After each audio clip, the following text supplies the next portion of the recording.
3 straight losses to division teams. 3 straight losses to division teams. Oh boy.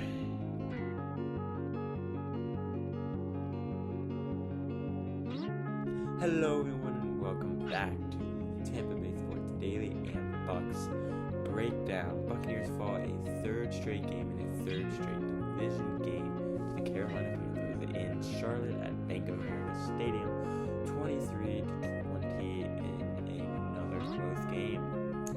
And that's really the difference between the bye, since the bye week and before the bye week with Tampa Bay. 2 3-game losing streaks is not ideal. Obviously, in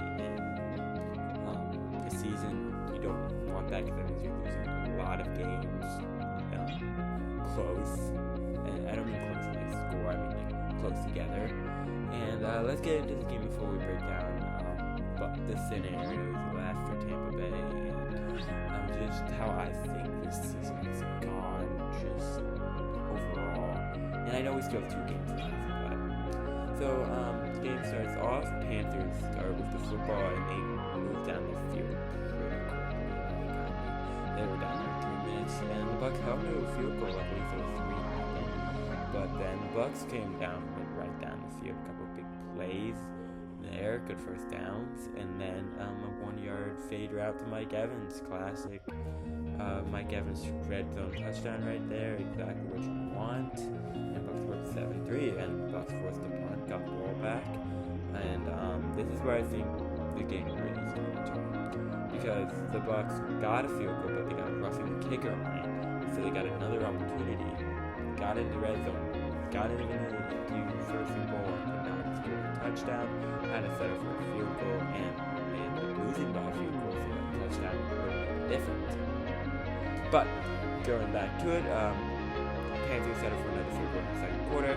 Bucs took the ball with like 2 minutes left, looking like they could double up since they get the ball first at the start of the second half. Instead, they did not, and Shootout Green actually blows the coverage, and the Panthers take the lead on a Tyrone McMillan touchdown pass from Bryce Young. So it's 13-10 heading into halftime. Bucs take the ball first, go right down the field again, and score. Sean Tucker, 1-yard rushing touchdown there, but Panthers go back and score. And it was kind of like this the whole second half, back to back, back and forth. And Bucs go kick a field goal, so it's 20-20. Bucs force a punt, and sure, they're deep in their own territory, but they have a chance to put the game away and win. Do not do it. They punt. Panthers get a field goal, go up 23-20, and then Baker Mayfield on the final drive, and I'll break this play down a little bit. I think this was a complete misread by Mike Evans. He had the whole right side open, could have caught it, kept running even.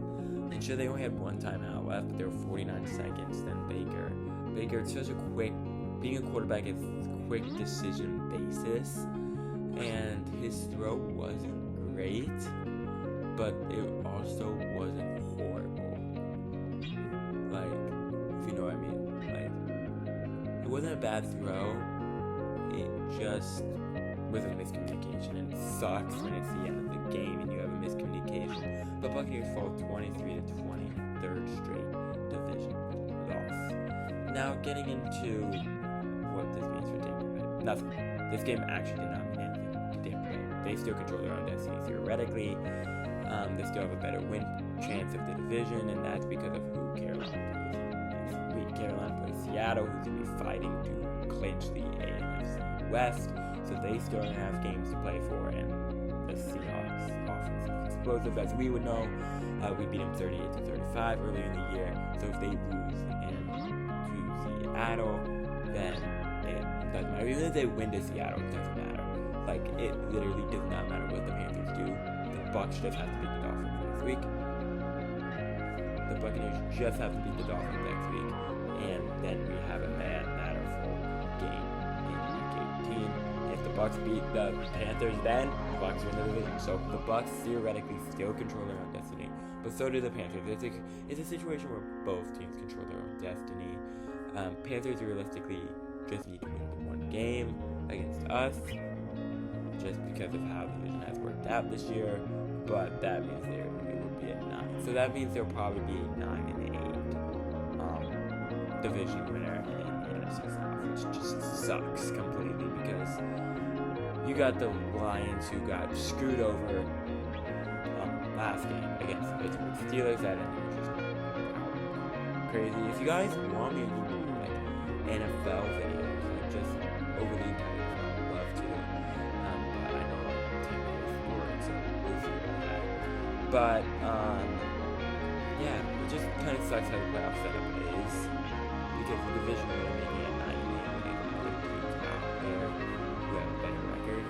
Like it's crazy what those NFC teams are connected. The Lions easily could win the Super Bowl this year. Packers easily could win the Super Bowl this year. I mean, we'll see what happens to Jordan Love. I think he has a concussion. And then the Bears, they just keep winning. The Bears just keep finding ways to win. And then you got the NFC West, also with 3 teams. So only 3 of those teams will be able to get in. I think it's going to be the Packers, 49ers, and whoever doesn't win the NFC West. So between the Rams and Seahawks. So the playoff setup sucks a bit. That was kind of off topic. But where do the Bucs go from here? Honestly, in my opinion, I'd rather see them not make the playoffs than go and make the playoffs at 9-8, get boat raced at home by the Seahawks. It's just straight up facts. I just don't want to see that. Because what's the point?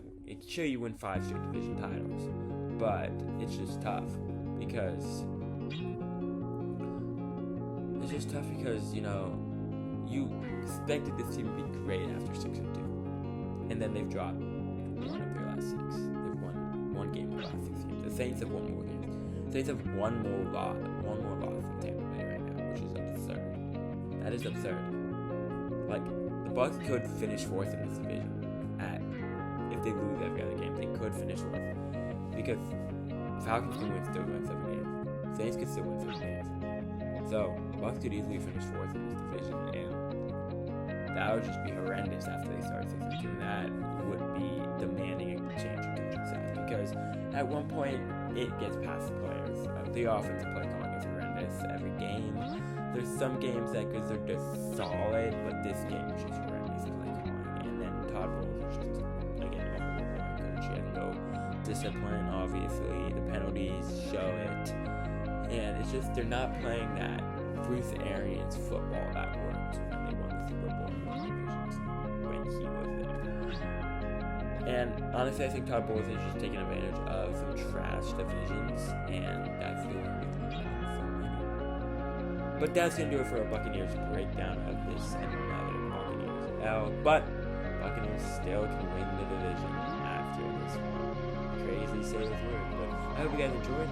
Please like and subscribe if you do. And turn on post notifications. I'll be posting a lot more because I am done with my semester of college. We got some lightning videos coming out as I'm attending the game between the Tampa Bay Lightning and St. Louis Blues this week. And the Rays made some trades that we're going to break down tomorrow. First time I'm going to get to it. That was on Saturday. But I hope you guys enjoyed this video, and I'll see you tomorrow in the next video.